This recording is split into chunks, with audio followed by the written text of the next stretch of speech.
Hi hello ನಮಸ್ಕಾರ ಕನ್ನಡಿಗರೇ, welcome to ನಾ ಕಂಡಂತೆ ಯೂಟ್ಯೂಬ್ ಚಾನಲ್. ಹಿಂದಿನ ವಿಡಿಯೋದಲ್ಲಿ ಮಹಾರಾಜ ಮೂವಿ ರಿವ್ಯೂ ಮಾಡಿದ್ದೇನೆ. ನಿಮಗೆ ಹೇಗೆ ಅನ್ನಿಸ್ತು ಅಂತ ಹೋಗಿ ನೋಡಿ ಕಮೆಂಟ್ ಮಾಡಿ ತಿಳಿಸಿ.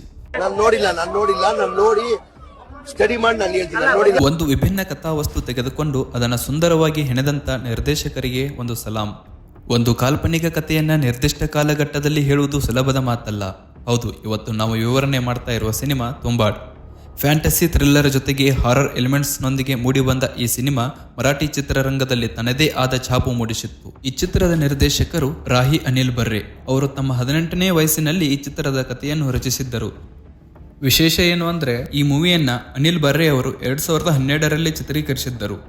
ಆದರೆ ಅದು ಅವರಿಗೆ ತೃಪ್ತಿಯಾಗಲಿಲ್ಲ ಎಂದು ಮರಳಿ 2018ರಲ್ಲಿ ಉತ್ತಮ ಟೆಕ್ನಾಲಜಿಯೊಂದಿಗೆ ಮರು ಚಿತ್ರೀಕರಣ ಮಾಡಿ ಮುಗಿಸಿದ್ದರು. ಚಿತ್ರೀಕರಣಕ್ಕೆ ತೆಗೆದುಕೊಂಡ ಕಾಲ ಬರೋಬ್ಬರಿ 5 ವರ್ಷಗಳು. ಚಿತ್ರಕ್ಕೆ ಸಂಗೀತ ನೀಡಿದವರು ಮರಾಠಿಯ ಹೆಸರಾಂತ ಸಂಗೀತ ನಿರ್ದೇಶಕರಾದಂಥ ಅಜಯ್ ಅತುಲ್ ರವರು. ಇದೊಂದು ಫ್ರಿಕ್ಷನಲ್ ಸ್ಟೋರಿ, ಅಂದರೆ ಕಾಲ್ಪನಿಕ ಕಥೆಯಾಗಿದ್ದು ನೈಜ ಘಟನೆ ಆಧಾರಿತ ಕಥೆಯಲ್ಲ. ಇವಾಗ ಕಥೆಗೆ ಬರೋಣವಾ? ಈ ಕತೆ ಪ್ರಾರಂಭವಾಗುವುದು ಒಬ್ಬ ತಾಯಿ ಮತ್ತು ಆಕೆಯ 2 ಮಕ್ಕಳು, ಅಂದರೆ ವಿನಾಯಕ್ ಮತ್ತು ಸದಾಶಿವ್. ಅವರು ಮೊದಲು ತುಂಬಾಡ್ನಲ್ಲಿ ನೆಲೆಸಿರುತ್ತಾರೆ. 1918ರಲ್ಲಿ ವಿನಾಯಕ್, ಸದಾಶಿವ್ ಮತ್ತು ಆತನ ತಾಯಿ ಸ್ಥಳೀಯ ಸರ್ಕಾರನ ಭೇಟಿಯಾಗುತ್ತಾರೆ. ಹಸ್ತರ್ ವಿಗ್ರಹದ ಒಂದು ಚಿನ್ನದ ನಾಣ್ಯ ಪಡೆಯಲು ಸರ್ಕಾರನ ಎಲ್ಲ ಆಸೆಗಳನ್ನು ಈಡೇರಿಸುತ್ತಾಳೆ ಆ ತಾಯಿ. ಆ ವಾಡೆಯಲ್ಲಿ ಸರ್ಕಾರನ ಪೂರ್ವಜರಾದ ಮುದುಕಿಯನ್ನು ಸರಪಳಿಯಿಂದ ಕಟ್ಟಿರುತ್ತಾರೆ. ಸರ್ಕಾರ ಸತ್ತ ಮೇಲೆ ಅವನ ತಾಯಿ ತುಂಬಾಡ್ನಿಂದ ಪುಣೆಗೆ ಹೋಗು ಎನ್ನುತ್ತಾಳೆ. ಆವಾಗ ಹೋಗುವಾಗ ನಿಧಿ ಹುಡುಕುವ ಸಮಯದಲ್ಲಿ ಸದಾಶಿವ್ ಮರದಿಂದ ಕೆಳಗೆ ಬೀಳುತ್ತಾನೆ. ಆ ಸರಪಳಿಯಿಂದ ಕಟ್ಟಿರುತ್ತಾರಲ್ಲ, ಆ ಮುದುಕಿಗೆ ರಾತ್ರಿ ಊಟ ಹಾಕಬೇಕು ಎಂದು ಹೇಳಿ ವಿನಾಯಕನ ತಾಯಿ ಅವನಿಗೆ ಹೇಳಿರುತ್ತಾಳೆ. ಮುದುಕಿ ಎದ್ದರೆ ಅವಳಿಗೆ ನಿದ್ದೆ ಮಾಡಲು ಹಸ್ತರ್ ಬರ್ತಾನೆ ಎಂದು ಹೇಳಬೇಕು.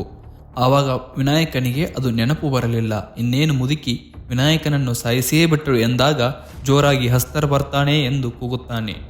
ವೈದ್ಯರನ್ನು ಕರೆದುಕೊಂಡು ಬರುವಷ್ಟರಲ್ಲಿ ಸದಾಶಿವ ಮೃತಪಟ್ಟಿರುತ್ತಾನೆ.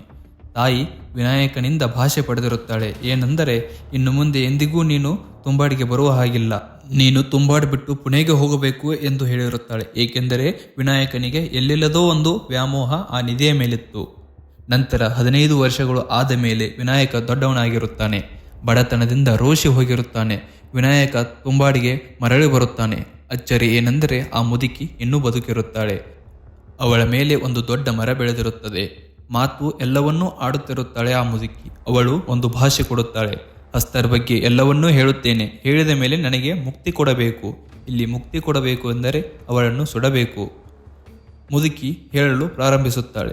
ಹಸ್ತರ್ ಎಂಬುದು ಭೂಮಿಯಲ್ಲಿ ಒಂದು ತಾಯಿಯ ಗರ್ಭ ಇದ್ದ ಹಾಗೆ. ಹಸ್ತರ್ ನಮ್ಮನ್ನು ಮುಟ್ಟಿದರೆ ನಾವು ಕೂಡ ಹಸ್ತರ್ ಹಾಗೆ ರಾಕ್ಷಸರಾಗಿ ಬದಲಾಗುತ್ತೇವೆ ಎಂದು ಮುದುಕಿ ಹೇಳುತ್ತಾಳೆ. ವಿನಾಯಕ ಮುದುಕಿಗೆ ಬೆಂಕಿ ಹಾಕಿ ಮುಕ್ತಿ ಕೊಡುತ್ತಾನೆ.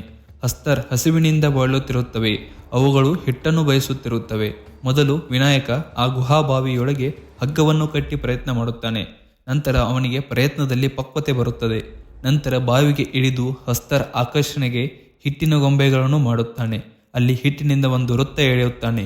ಹಿಟ್ಟು ಅದರ ಬಾಯಿಗೆ ಕೊಟ್ಟು ಅದರ ಬಾಲದಲ್ಲಿ ಚಿನ್ನ ಉದುರಿಸುತ್ತಾನೆ. ಅವಾಗ ಚಿನ್ನ ಹೇಗೆ ಪಡೆಯಬೇಕು ಎಂದು ತುಂಬಾ ಪ್ರಯತ್ನ ಪಟ್ಟಿರುತ್ತಾನೆ. ಅದರ ಫಲದಿಂದ ಅವನು ಚಿನ್ನ ಪಡೆದು ಮಂದಹಾಸದಿಂದ ಮರಳಿ ಬರುತ್ತಾನೆ. ಅವನು ತನ್ನ ಸಾಲ ತೀರಿಸಲು ಅಫೀಮು ವ್ಯಾಪಾರಿಗೆ ಆ ಚಿನ್ನವನ್ನು ಕೊಡುತ್ತಾನೆ. ವಿನಾಯಕ ಅವಶ್ಯಕತೆ ಇದ್ದಾಗ ಮಾತ್ರ ತುಂಬಾಡಿಗೆ ಬಂದು ಚಿನ್ನವನ್ನು ತರುತ್ತಿದ್ದನು. ಅಲ್ಲಿ ಅವರ ಸ್ನೇಹಿತ ರಾಘವ್ ವಿನಾಯಕನ ಮೇಲೆ ಒಂದು ಸಂಶಯ ಪ್ರಾರಂಭವಾಗುತ್ತದೆ. ಮುಂದೆ ವಿನಾಯಕನ ಹೆಂಡತಿ ಪಾಂಡುರಂಗನಿಗೆ ಜನ್ಮ ನೀಡುತ್ತಾಳೆ. ರಾಘವ ತನ್ನ ವಿಧವೆ ಸೊಸೆಯನ್ನು ವಿನಾಯಕನಿಗೆ ಪ್ರೇಯಸಿಯಾಗಿ ಮಾರಾಟ ಮಾಡುತ್ತಾನೆ. ರಾಘವನ ಯೋಜನೆ ಪ್ರೇಯಸಿ ಎಲ್ಲವನ್ನೂ ವಿನಾಯಕನ ಮುಂದೆ ಹೇಳುತ್ತಾಳೆ. ಅವನನ್ನು ಹಿಂಬಾಲಿಸುವುದರ ಬಗ್ಗೆ ಎಲ್ಲವನ್ನೂ ಹೇಳುತ್ತಾಳೆ.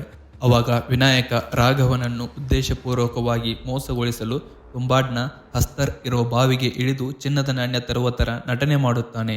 ಅದನ್ನು ನಂಬಿ ರಾಘವ ಆ ಬಾವಿಯೊಳಗೆ ಇಳಿದು ಹಸ್ತರ್ ಪ್ರಾಣಿಗಳು ಅವನ ಮೇಲೆ ಅಟ್ಯಾಕ್ ಮಾಡಿ ರಾಘವ ಹಸ್ತರ್ ಒಳಗೆ ಭಯಂಕರ ಪ್ರಾಣಿಯಾಗಿ ಅಲ್ಲೇ ಉಳಿಯುತ್ತಾನೆ. ಆವಾಗ ವಿನಾಯಕ ಬಂದು ಅವನ ಸಂಕಟ ಕೊನೆಗೊಳಿಸಲು ಅವನಿಗೆ ಬೆಂಕಿ ಹಚ್ಚಿ ಮುಕ್ತಿ ಕೊಡುತ್ತಾನೆ. 1947ರಲ್ಲಿ ಅವನ ಅಂಗವಿಕಲ ಮಗ ಪಾಂಡುರಂಗನಿಗೆ ಅದೇ ಹಸ್ತರ್ ಬಗ್ಗೆ ಕತೆ ಹೇಳುತ್ತಾನೆ. ಮನೆಯಲ್ಲಿ ತರಬೇತಿಗೆ ಒಂದು ಹಗ್ಗ ಕಟ್ಟಿ ಅವನಿಗೆ ದಿನಾಲೂ ಪ್ರಾಕ್ಟೀಸ್ ಮಾಡಿಸುತ್ತಾನೆ. 1947ರಲ್ಲಿ ವಿನಾಯಕ ಪಾಂಡುರಂಗನನ್ನು ತರಬೇತಿಗಾಗಿ ತುಂಬಾಡಿಗೆ ಕರೆದುಕೊಂಡು ಹೋಗುತ್ತಾನೆ. ಅಲ್ಲಿ ವಿನಾಯಕ ರಹಸ್ಯವಾಗಿ ಹಿಟ್ಟಿನ ಗೊಂಬೆಗಳನ್ನು ತಂದಿರುತ್ತಾನೆ. ಹಸ್ತರ್ ಬಂದಾಗ ಚಿನ್ನ ಕದಿಯಲು ಪಾಂಡುರಂಗನಿಗೆ ಸೂಚನೆ ಕೊಡುತ್ತಾನೆ.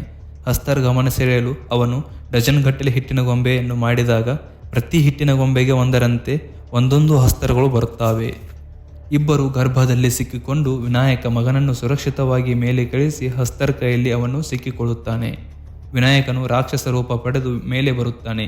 ಹಸ್ತರ್ನಿಂದ ಕದ್ದ ಚಿನ್ನ ಪಾಂಡುರಂಗನಿಗೆ ಕೊಡುತ್ತಾನೆ. ವಿನಾಯಕ ಮುಕ್ತಿ ಕೊಡು ಎಂದು ಹೇಳಿ ಬೆಂಕಿ ಹಚ್ಚಲು ಹೇಳುತ್ತಾನೆ. ಪಾಂಡುರಂಗ ಒಲ್ಲದ ಮನಸ್ಸಿನಿಂದ ಬೆಂಕಿ ಹಚ್ಚುತ್ತಾನೆ. ಈ ಥರ ತುಂಬಾಡ್ನ ಕತೆ ಕೊನೆಗೊಳ್ಳುತ್ತದೆ. ಮನುಷ್ಯನಿಗೆ ಆಸೆ ಎಂಬುದು ಇರಬೇಕು, ಆದರೆ ದುರಾಸೆ ಇರಬಾರದು. ಕೊನೆಗೆ ಆ ಪಾಂಡುರಂಗ ದುರಾಸೆ ಪಡೆದೇ ಇದ್ದಿದ್ದರೆ ವಿನಾಯಕ ಪಾಂಡುರಂಗ ಇಬ್ಬರೂ ಜೀವಂತವಾಗಿರುತ್ತಿದ್ದರು. ಕೊನೆಗೆ ಪಾಂಡುರಂಗ ಒಬ್ಬನೇ ಅಲ್ಲಿಂದ ವಾಪಸ್ ಬರುತ್ತಾನೆ. ಚಿತ್ರದ ಕೊನೆಯಲ್ಲಿ ಅವರೇ ಹೇಳಿರುವಂತೆ ಪಾರ್ಟ್ 2 ಬರುತ್ತದೆ ಎಂದು ಹೇಳಿದ್ದರು. ಯಾವುದೇ ರೀತಿಯ ಅಪ್ಡೇಟ್ ಇನ್ನೂವರೆಗೆ ಕಂಡು ಬಂದಿಲ್ಲ. ಈ ತುಂಬಾಡ್ ಮೂವಿಯ ಶಾರ್ಟ್ ಎಕ್ಸ್ಪ್ಲನೇಷನ್ ನಿಮಗೆ ಇಷ್ಟವಾಗಿದ್ದರೆ ವಿಡಿಯೋಗೆ ಲೈಕ್ ಮಾಡಿ. ಇದೇ ರೀತಿ ಮುಂದಿನ ಸಿನಿಮಾ ರಿವ್ಯೂಗಳಿಗಾಗಿ ಮತ್ತು ಎಕ್ಸ್ಪ್ಲನೇಷನ್ಗಳಿಗಾಗಿ ನಮ್ಮ ಚಾನಲ್ ಅನ್ನು ಸಬ್ಸ್ಕ್ರೈಬ್ ಮಾಡಿ. ನಿಮಗೆ ಈ ವಿಡಿಯೋ ಇಷ್ಟವಾಗಿದ್ದಲ್ಲಿ ನಿಮ್ಮ ಫ್ರೆಂಡ್ಸ್ಗೂ ಕೂಡ ಶೇರ್ ಮಾಡಿ, ಸಪೋರ್ಟ್ ಮಾಡಿ. ಮತ್ತೆ ಮುಂದಿನ ವಿಡಿಯೋದಲ್ಲಿ ಸಿಗೋಣ. ಹೊಸ ಕಂಟೆಂಟ್ನೊಂದಿಗೆ ನಿಮ್ಮ ಮುಂದೆ ಬರ್ತೀನಿ. ಅಲ್ಲಿವರೆಗೂ ಥ್ಯಾಂಕ್ ಯು.